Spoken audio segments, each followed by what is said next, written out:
1 in 7 driving tests include the emergency stop. And I'm going to show you how to do it.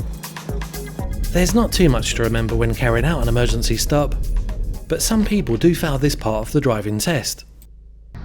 It isn't anything to be afraid of, and although it's quite abrupt, it's totally painless. And it won't be a big surprise either. The examiner won't ask you to do it somewhere busy like this. Instead, they'll ask you to pull up on a quiet road and say, "Shortly I shall ask you to carry out an emergency stop. When I give this signal, stop. I'd like you to stop as quickly and as safely as possible. Before giving the signal I shall look round to make sure it's safe. But please wait for my signal before doing the exercise. Do you understand the instructions?" After you've said yes, they'll ask you to drive on when you're ready. Although it might be tempting to drive on extra slowly, the examiner will be expecting you to drive at a normal speed that's suitable for the road and conditions.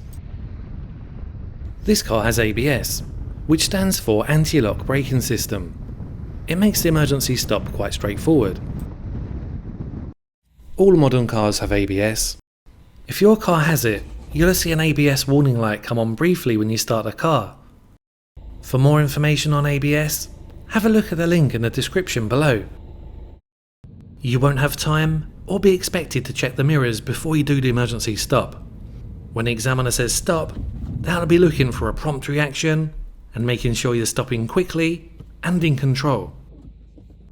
So when they say stop, release the gas pedal, keep both hands on the steering wheel, press the foot brake quickly and firmly, and then press the clutch down straight after. As quick as you say it. Brake clutch. Let's see it again at normal speed. If your car has ABS and it senses that you've gone into a skid, then the brakes will pump on and off very quickly. You will feel this on the brake pedal as a pulsing feeling. You might feel like you've broken something, but it's normal, and you should keep pressing the foot brake firmly. After you've stopped, secure the car with the parking brake and select neutral. Now it's important to remember to check all around: blind spot, mirrors, and blind spot. The examiner will then say, "Thank you, I won't ask you to do that again. Drive on when you're ready, please." Then only drive on when it's safe. No signal needed as you're not moving off from the side of the road.